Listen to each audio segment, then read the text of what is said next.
So in the last class we discussed up to properties of matter waves. So basing on that one, we know that those matter waves are traveling double the velocity of light. They are not electromagnetic waves; they are new type of waves, and these matter waves are associated to the particles which are in motion. Those particles only possess the wave nature, duality principle. That is a de Broglie matter wave concept. Okay.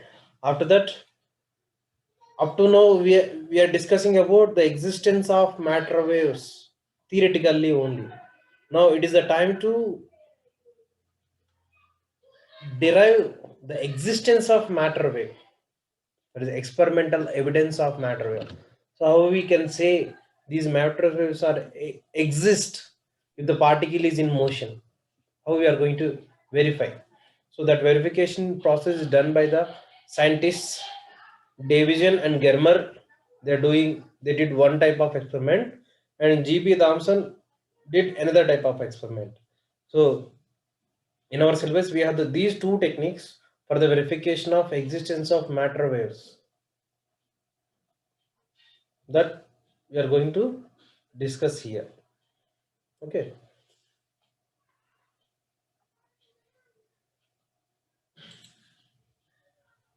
So in 1927, de Broglie suggested the principle in matter wave in 1924. After the 3 years, in 1927, Davison is one scientist name and Germer is another scientist name. For the first time, proved the wave nature of electrons. So already we said that electrons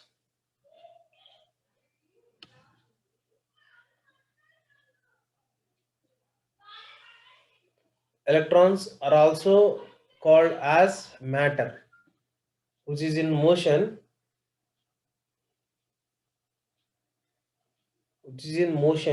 a wave is associated to the particular wave concept.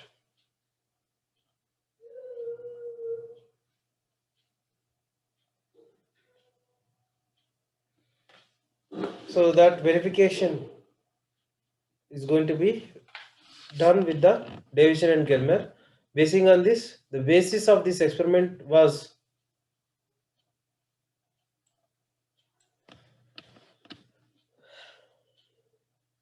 that since the wavelength of an electron is of the order of X-rays, a beam of electrons must show the diffraction effect from a crystal like X-rays.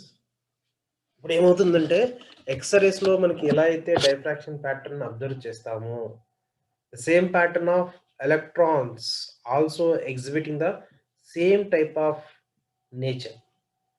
Okay so మనకి diffraction జరిగితే మరి wave ఉన్నట్టు ఎలా చెప్తారు డీను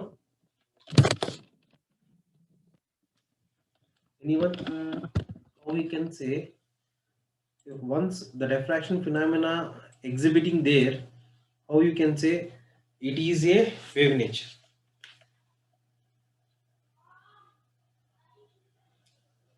B Shravani 4C4.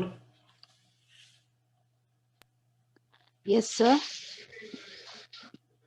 How we can say the diffraction is going to be happening there, then it exhibiting wave nature?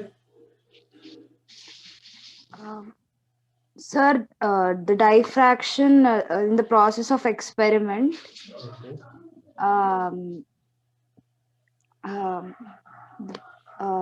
the electrons were passed through that. What is it called? Sir, I have no idea. Anvesh 4E2. Anvesh. Sir.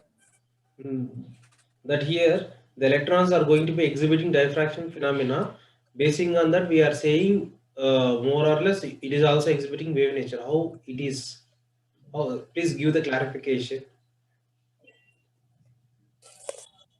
Sir, I also don't know, sir. Vanilla 4C8M vanilla.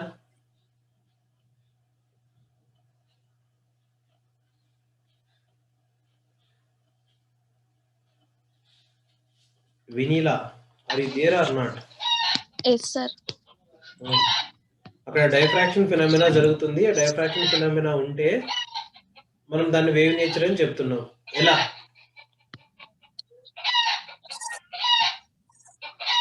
I also don't know, sir.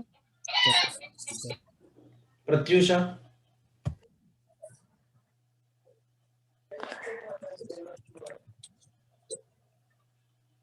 Pratyusha, Yes, sir. What's your roll number? D1. చెప్పమ్మా. Same doubt.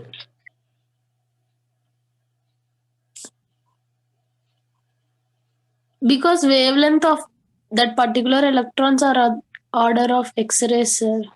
అయితే చెప్పొచ్చా ఇక wave nature అని చెప్పేచ్చా?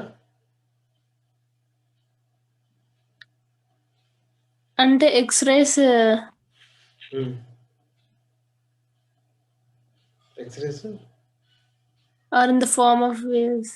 I don't know, sir. Anyone from class? Sir, yeah. Sir, a beam of electrons is concentrated on a tungsten or a zinc sulfide fluid. When we concentrate those electrons, the electrons get deflected at a particular angle called a glancing angle. Through that, we can get to know this. నేను అడుగుతుంది ఏంట్రా, diffraction phenomena జరుగుతుంది, జరిగితే చెప్పమ్మా. Sir అసలు first diffract కావాలంటేనే wave కావాలి కదా sir? Diffract అవ్వాలంటే వేవ్ కావాలా? డైఫ్రాక్ట్ అయితే వేవా? లేదు సార్, ఇప్పుడు వేవ్ ఉంటేనే డైఫ్రాక్షన్ జరుగుద్ది కదా సార్. అంటే వేవ్ ఓపెనింగ్ అట్లా ఏమన్నా అయితేనే డైఫ్రాక్ట్ నువ్వు చెప్పింది కరెక్టే, కానీ నువ్వు రివర్స్ చెప్తున్నావు. యాక్చువల్ గా మనకి వేవ్ లెంత్ పెరిగే కొద్దీ డిఫ్రాక్షన్ పెరుగుతుంది కదా సార్? అలా ఏం లేదురా. Diffraction directly proportional to wavelength కదా sir? Diffraction directly proportional to wavelength కదా సార్? అలా జరుగుతుంది అనుకుంటా. Diffraction phenomena depends upon the size of the particle, size of the wave, wavelength. Actual గా మనకి న్యూటన్ కార్పస్కులర్ థియరీ ఉందా? Huygens wave theory ఉందా? ఏమన్నా గుర్తుందా? ఇంటర్మీడియట్ లో చదివినప్పుడు, 10th క్లాస్ లో చదివినా. మనకి అక్కడ మనకి ఏం చెప్తాము? న్యూటన్ కార్పస్కులర్ థియరీలో లైట్ ఆ పర్టికులర్ టైంలో పార్టికల్ గా ఎగ్జిబిట్ చేస్తుంది అంటున్నాం. సో ఆ పార్టికల్ నేచర్ ఉంది అనేది అని చెప్పడం కోసం రిఫ్రాక్షన్ చెప్తాం, ఆపేస్తాం. హైగెన్ వేవ్స్ థియరీకి వచ్చరికి ఏమవుతుంది? అవి కాకుండా మనకి ఇంకేముంది? ఇంటర్ఫెరెన్స్, డైఫ్రాక్షన్, పోలరైజేషన్ కాన్సెప్ట్స్ అక్కడ వస్తాయి. ఎందుకని? మనం తీసుకుంది వేవ్ నేచర్. అంటే వేవ్ నేచర్ అని చెప్తున్నామంటే these properties must be satisfied. ఇప్పుడు డైఫ్రాక్షన్ జరుగుతుందంటే అదేంటిది? Wave nature. Sir Young's double slit experiment ద్వారా చెప్పొచ్చు కదా సార్ వేవ్ నేచర్ ఉంటుందని? చెప్పొచ్చు, నీకు కాదనట్లేదు కదా. నీకు ఇక్కడ వాడు ఏమంటున్నాడు, ఇక్కడ ఎక్స్రేస్ వల్లే అక్కడ అంటే పాత ఎక్స్పెరిమెంట్ లో ఎక్స్రేస్ డైఫ్రాక్ట్ అవుతున్నాయి కాబట్టి అదే ప్రాసెస్ లో ఇక్కడ కూడా ఎలక్ట్రాన్ బీమ్ అనేది డైఫ్రాక్ట్ అవుతుంది అని చెప్తున్నాడు. అంటే ఇక్కడ మీనింగ్ ఏంటి? డైఫ్రాక్షన్. అంటే ఇక్కడ డైఫ్రాక్షన్ జరిగింది అంటే మీనింగ్ ఏంటి? వేవ్ నేచర్ ఉన్నట్టు. డైఫ్రాక్షన్ వేటికి జరుగుతుంది? డైఫ్రాక్షన్ కానీ, ఇంటర్ఫరెన్స్ కానీ, పోలరైజేషన్ కానీ ఏ దేనికి వర్క్ అవుతుంది? It's work for wave nature. It's work for wave nature. అంటే ఇప్పుడు వేవ్ నేచర్ అక్కడ డైఫ్రాక్షన్ జరుగుతుందంటే ఏమున్నట్టు? వేవ్ నేచర్ ఉన్నట్టు. అర్థమైందా? Hello. Yes sir, yes sir, అర్థమైంది. Yes sir. So based on the concept of wave nature of matter, fast moving electrons behave like waves. అంటే ఇతను తీసుకుంది ఏంటంటే David కెర్మర్ is going to be verifying for the fast moving electrons. అంటే the electrons are going to be accelerated with higher velocities. Then it exhibiting wave nature. Okay, hence the accelerated electron beam can be used for the diffraction studies in a crystal. So ఇక్కడ మనకి ఏం చేశాడు, ఆ fast moving electron beam తీసుకుని అక్కడ diffraction ఫినామినాని exhibit చేశాడు. Diffraction జరిగింది కాబట్టి wave nature, simple logic.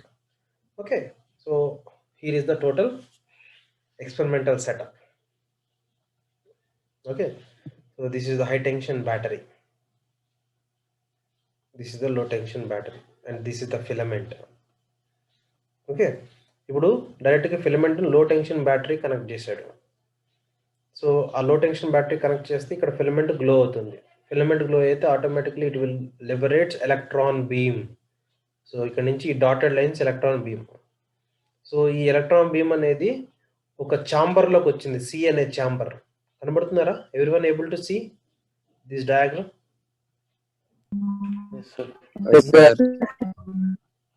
Yes sir.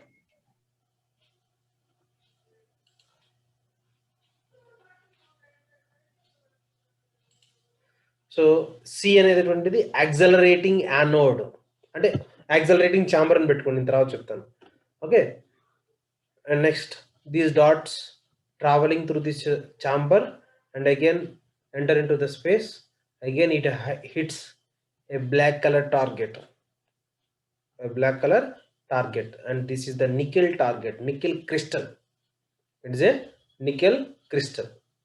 So target hit చేసిన తర్వాత ఏమవుతుంది, it gets reflection. So ఇలా రిఫ్లెక్ట్ అయిపోతుంది. రిఫ్లెక్ట్ అయ్యి again you will get this dotted line and it is collected to movable detector. This part is able to detect the electron beam which is gets reflected from the nickel target. Okay, so ఇక్కడ నేను reflected అన్నా, కానీ ఇక్కడ వాడు ఏం రాశారు చూడండి, diffracted electron beam అని చెప్తున్నాడు. అది డైఫ్రాక్షన్ అనేది నేను తర్వాత చెప్తాను, ఇంకా కాన్సెప్ట్ లోకి వెళ్ళలేదు కాబట్టి నేను డైరెక్ట్ గా రిఫ్లెక్టెడ్ అని చెప్తున్నాను. అక్కడ డైఫ్రాక్టెడ్ అనేది నీకు నెక్స్ట్ కాన్సెప్ట్ లో వస్తుంది, అప్పుడు క్లియర్ కట్ గా నీకు here this is going to be diffracted అనేది వస్తుంది అనమాట. యాక్చువల్గా నీకు technical term we need to say it is a diffracted electron beam. Okay, so first ఇదంతా కూడా placing in a vacuum chamber. ఇదంతా కూడా ఈ టార్గెట్ మొత్తం ఒక బ్లాక్ కలర్ పెద్ద బాక్స్ చూడండి, మొత్తం అంతా వాక్యూమ్ ఛాంబర్ లో పెట్టేశారు. Now so starting we are taking filament is going to be switch on చేయగల ఫిలమెంట్ గ్లో అవుతుంది. ఫిలమెంట్ గ్లో అయితే ఎలక్ట్రాన్స్ బయటకి ఎమిట్ అవుతాయి. సో ఇక్కడ అన్ని డైరెక్షన్ లో ఎలక్ట్రాన్స్ బయటకు వస్తాయి, కానీ మనకి ఏ బీమ్ ఆఫ్ ఎలక్ట్రాన్ కావాలి, ఫైన్ బీమ్ ఆఫ్ ఎలక్ట్రాన్, అంటే ఒక షార్ప్ ఎలక్ట్రాన్ బీమ్ కావాలి.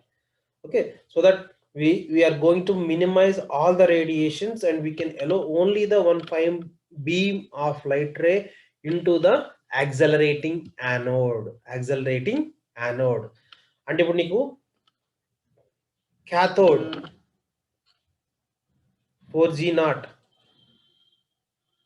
4G0 is that? Hello sir ఏంట్రా ఏం చేస్తున్నావు?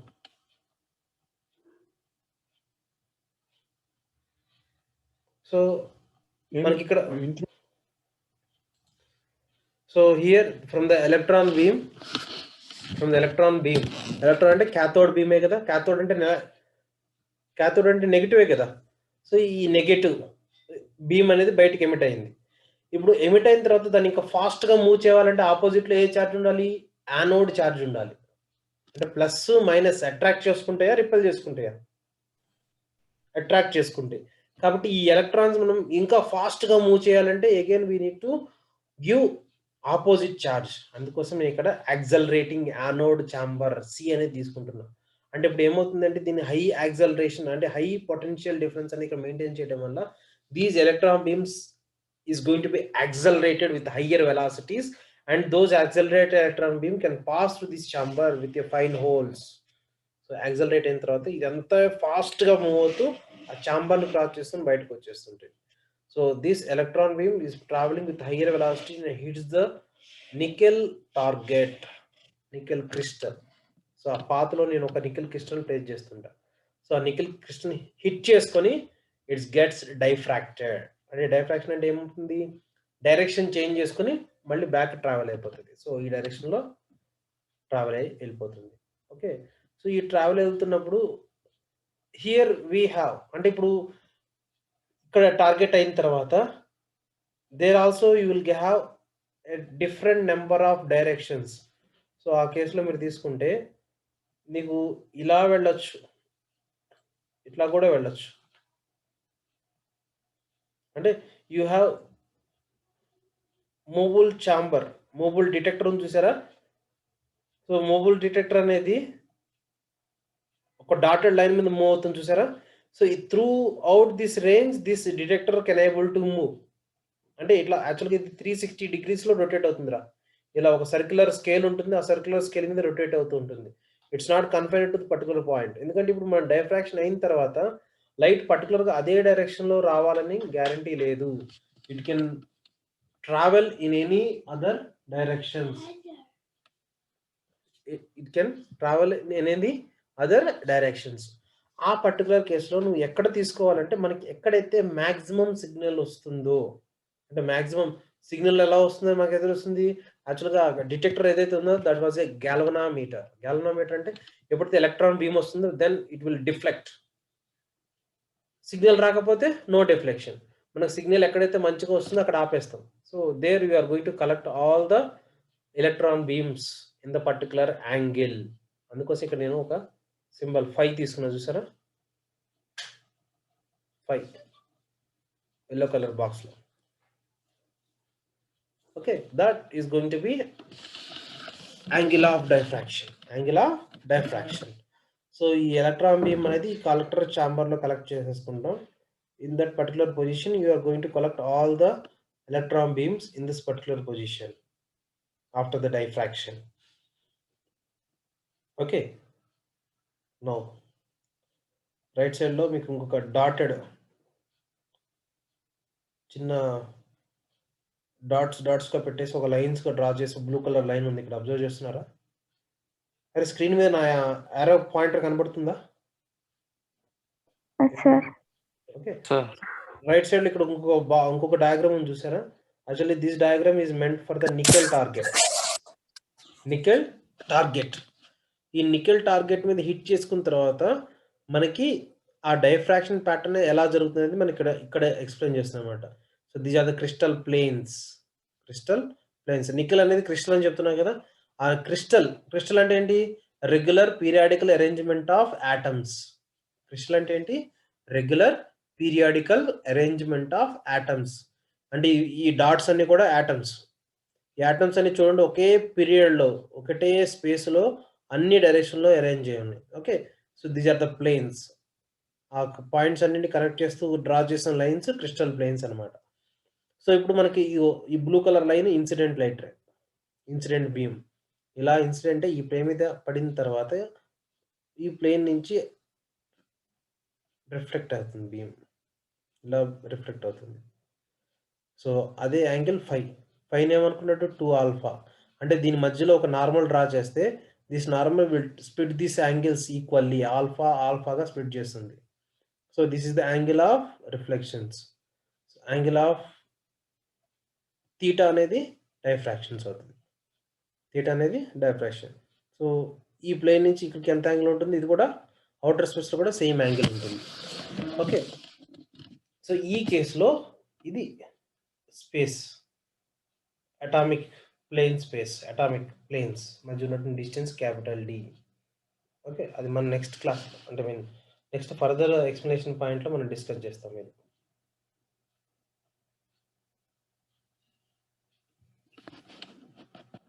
the experimental setup is shown in figure 1.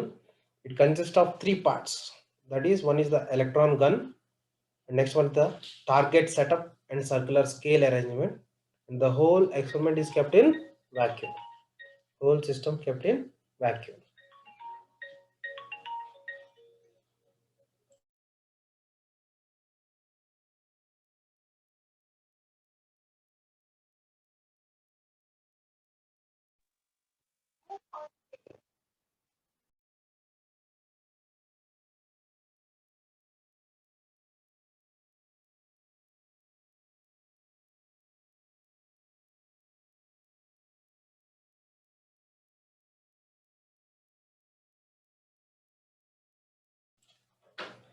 So the job of electron gun is to produce the fine beam of electrons to a required velocity. So a fine electron gun in filament F chusara. From that one, you are going to generate electron beam with a minimum velocity. So the low tension battery and high tension battery with a pinholes provided in the cylinder. In the pinholes, pinhole will create or will generate fine beam of electron. Eppudina sare oka pinhole ante oka sharp hole place chestunamante all intensities are limited in the outer space, and the all remaining intensity must and should be passed through the particular pinhole only. A chinna hole nunche మనకి total intensity అంతా కూడా బయటికి travel అవ్వాలి. అందుకోసం very fine holes ని మనం place చేస్తున్నాం అక్కడ. Okay, when a tungsten filament F is heated at a low tension battery, then electrons are produced. These electrons are accelerated to a required velocity by applying sufficient potential on a metal cylinder by high tension battery. అక్కడ మనం ఇంకో C అనే chamber తీసుకున్నాం చూసారా, that C chamber nothing but a accelerating chamber. Yes, this chamber. So by this chamber the sufficient potential is going to be maintained on the particular chamber. The emitted electron beam is going to be accelerated. Electron beam manam fast ga accelerate chesi, so that we can push those electron beam into further higher speeds. So slow ga move అవుతున్న electrons ni మనం ఇంకా high ki push chesi travel అయ్యేట్టుగా చేసుకోవచ్చు. Okay, these accelerated electrons are collimated into fine beam of pencil as they pass through the system of pinholes provided in the cylinder C. అదే చెప్పాను కదా, ఎప్పుడైతే మనం collimation చేసేస్తున్నాము అంటే, so due to this collimation process we are getting a fine intensified, very intensified electron beams when it is passing through the cylinder C.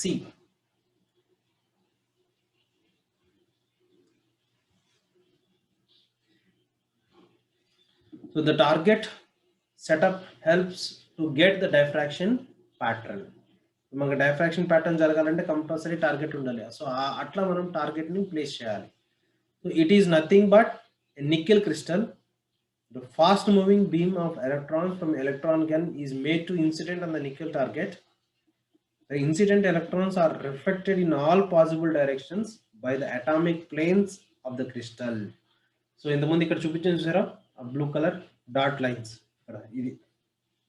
So ఇవన్నీ planes, ఇక్కడ వచ్చిన light చాలా ప్లేన్స్ మీద ఇన్సిడెంట్ అవుతుంది. ఇది ఒక్కటే నీ ఎందుకు ఇది ఒకటి చూపిస్తున్నానంటే for clarity purpose.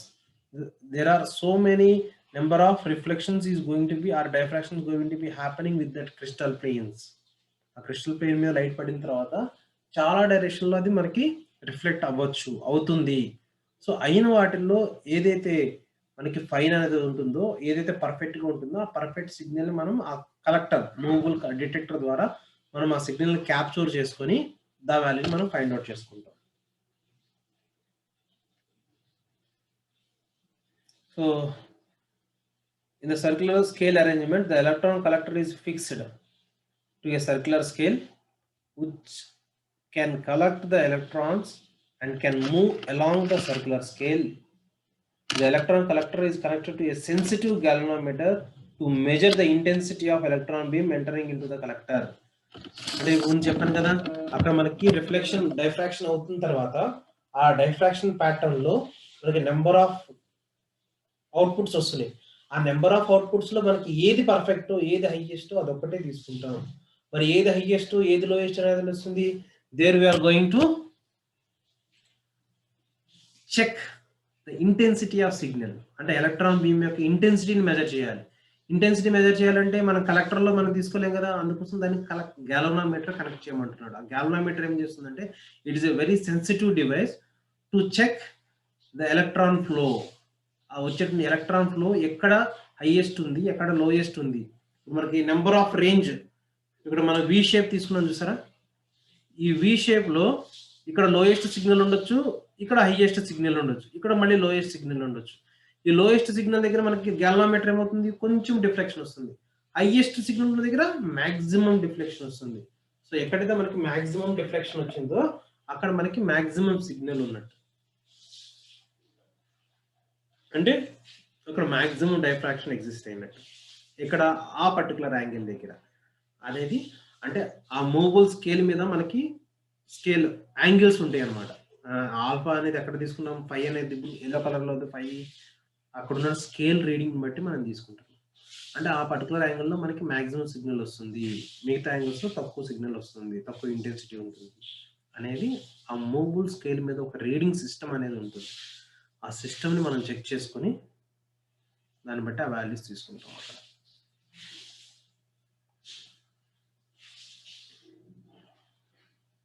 So the electrons are scattered in all directions, showing that they are acting like a waves. ఎందుకని ఆ ఇన్సిడెంట్ అయిన తర్వాత it will travel in all directions. All directions లో వెళ్తుంది అంటే మీనింగ్ ఏంటి? It's going to be diffracting. Diffracting యాక్చువల్గా diffracting అంటే ఏంట్రా మీనింగ్? Anyone nose? సార్ మీరు ఇంత అన్నట్టుగా రిఫ్రాక్షన్ అనొచ్చు కదా సార్, మీరు ఎందుకు డైఫ్రాక్షన్ అంటున్నారు? ఎనీవన్? ఇంతకుముందు ఫస్ట్ నేను అంటాం కూడా లైట్ పడి రిఫ్లెక్ట్ అయిందిరా అని చెప్పన్నా. యాక్చువల్గా టెర్మినాలజీ వచ్చేసరికి డైఫ్రాక్షనే కరెక్ట్ అంటున్నా. అసలు డైఫ్రాక్షన్కి మీనింగ్ ఏంటి, రిఫ్లెక్షన్కి మీనింగ్ ఏంటి? ఎనీవన్?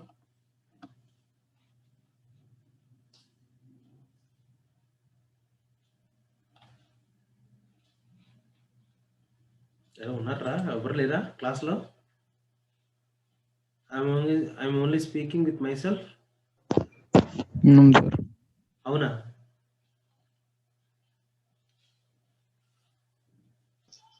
సార్ ఒక డౌట్.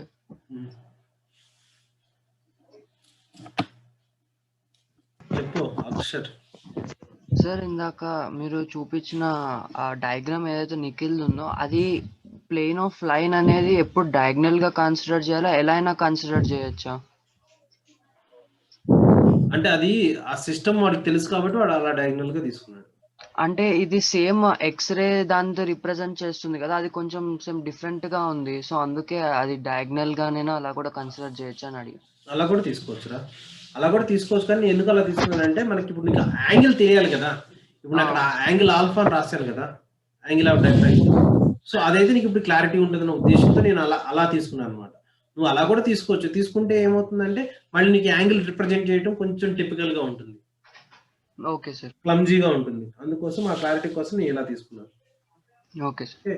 ఎందుకంటే క్రిస్టల్లో ప్లేన్స్ ఎప్పుడు కూడా అదొక ఆర్డర్లీ అరేంజ్మెంట్. అది ఎలా ఉంటుంది అనేది ఆ స్ట్రక్చర్ని బట్టి మనం ఉన్నటువంటి అది సింపుల్ క్యూబిక్, బాడీ సెంటర్డ్ అనా, లేకపోతే చాలా చాలా స్ట్రక్చర్స్ ఉంటాయి. హెక్సాగోనల్, రాంబో హెడ్రలు, ఇవన్నీ ఉంటాయి కదా స్ట్రక్చర్స్. దాన్ని బట్టి మనం డైరెక్షన్స్ మనం డ్రా చేస్తాం. సో అందుకోసం దాన్ని అలా డ్రా చేస్తాం, అంతే, అంతకు మించి ఏం లేదు. Okay sir. What is diffraction? Bending of light. The process of which beam of light passes or system of wave passes through the narrow aperture okay or result. Sir, ade good. Anyone? It describes bending of waves when we send through a whole medium. Sindhu చెప్పమ్మా. Sir wave ఎప్పుడైనా bend అయినా ఏమైనా అయినప్పుడు అబ్స్ట్రాకల్స్ దగ్గర ఏమైనా అంటే opening అట్లా ఏమైనా అయితే అప్పుడు డైఫ్రాక్షన్. ఆబ్స్టికల్ అన్నిటికీ అవుతుందా లేకపోతే ఆబ్స్టికల్ యొక్క షార్ప్ ఎడ్జెస్ దగ్గర అవుతుందా? What sir? That diffraction bending nature is going to be happening at the sharp edges or at any points? అంటే షార్ప్ ఎడ్జెస్ దగ్గర సార్, షార్ప్ ఎడ్జెస్ అది పర్టికులర్ పాయింట్ అన్నమాట. ఓకే, ఎందుకని షార్ప్ ఎడ్జెస్ తీసుకుంటున్నామంటే the diffraction phenomena is going to be happening, that is going to be అంటే మనం తీసుకున్న wavelength comparable with that size of the particle. అంటే అంత షార్ప్ గా, అంటే మనం wavelength suppose 4000 nanometres 400 nanometres తీసుకుంటున్నాం. ఆ షార్ప్నెస్ కూడా మనకి అదే రేంజ్ లో ఉంటే, ఫైన్ గ్యాప్స్ ఫైన్ సైజెస్ లో ఉంటేనే మనకి ఆ బెండింగ్ నేచర్ అనేది క్లియర్ కట్ గా కనపడుతుంది. ఓకే, అది మనం చెప్పేది. Comparable with the wave length అని size of the narrow apertures అని మనకు టెక్నికల్ డెఫినేషన్ వచ్చి వేరే రకంగా ఉంటుంది. మన సింపుల్ మేనర్ లో చెప్పాలంటే bending nature of light ray which is incidenting at the sharp edges of obstacle అని చెప్తాం. ఓకే, సో ఈ ప్రాపర్టీ అనేది ఇక్కడ మనకి ఎగ్జిబిట్ అవుతుంది కాబట్టి మళ్ళీ వేవ్ దగ్గర ఇంటర్ఫిరెన్స్ కూడా వస్తుంది. ఆ ఇంటర్ఫిరెన్స్ ప్యాటర్న్ వల్ల మీకు ఎక్స్పెరిమెంట్ లో కూడా ఉంది మనకి laser wave length determination of wave length of light source using laser beam అని ఒక ఎక్స్పెరిమెంట్ కూడా ఉంది మనకి. ఆ కేసులో ఇవన్నీ డిస్కస్ చేస్తాం అనమాట. అక్కడ మనకి డైఫ్రాక్షన్ ఫినామినా వస్తుంది. ఆ డైఫ్రాక్షన్ లో మనకి interference pattern dark bright fringes form అవుతాయి. So that we can and మనకి ఏమవుతుందంటే ఆ ప్యాటర్న్ డార్క్ బ్రైట్ ప్యాటర్న్స్ అనేవి క్లియర్ గా కనపడుతుంటాయి అనమాట. అది మీకు నెక్స్ట్ క్లాస్లో మీకు ఆ వీడియో కూడా నేను చూపిస్తాను, ఈ procedure operators, so that you have an idea. మనం ఇలా డిస్కస్ చేసుకునే దానికన్నా ఒకసారి మీకు ఆ థింగ్స్ కూడా అంటే ఐ మీన్ ఎక్స్పెరిమెంటల్ సెటప్ కూడా ఆ గ్రాఫికల్ రిప్రజెంటేషన్ చేయిస్తే మీకు ఇంకా బాగుంటుంది. అది నేను నెక్స్ట్ క్లాస్లో నేను చెక్ చేయిస్తాను. Now we are running out of time, we are only 2 minutes left. చెప్పమ్మా. సార్ డైఫ్రాక్షన్ అంటే change in direction of waves అని చెప్తాం కదా సార్. Change in direction of waves. మరి అప్పుడు రిఫ్లెక్షన్ కూడా చేంజ్ ఇన్ డైరెక్షన్ అని చెప్తాం కదా సార్. అక్కడ నేను డైరెక్షన్ అని చెప్పట్లేదు, ఆ డైరెక్షన్ చేంజ్ అవుతుంది. దీనివల్ల చేంజ్ అవుతుంది, ఆ ఎడ్జ్ మీద పడి బెండ్ అవుతుంది. యాక్చువల్గా ఏంటంటే ఆ ఆబ్స్టికల్ లేదనుకో డైరెక్ట్ గా ట్రావెల్ అయిపోతుంది.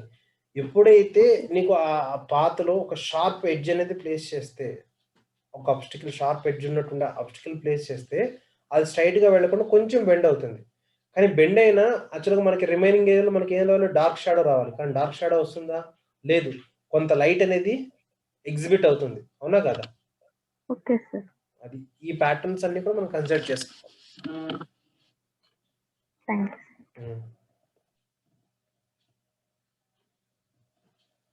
ఇంకా ఎనీవన్?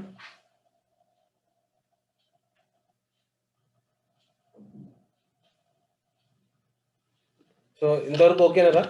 ఈ అబ్జర్వేషన్స్ థియరీ మనం నెక్స్ట్ క్లాస్లో డిస్కస్ చేద్దాం, ఎందుకంటే only we are 1 minute is left.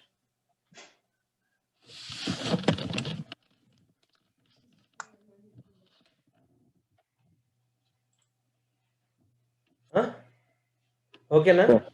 Okay sir. Yeah, shall we close for today? Yes sir. Yeah, that's it for today. Let me continue in the next class. If possible, I will show you the total experimental procedure video. Is there any available? I will download it and we will share that one also. Okay, that's it for today. Take care, ma. Have a good day. Bye. Thank you, sir. Thank you, sir. Thank you, sir.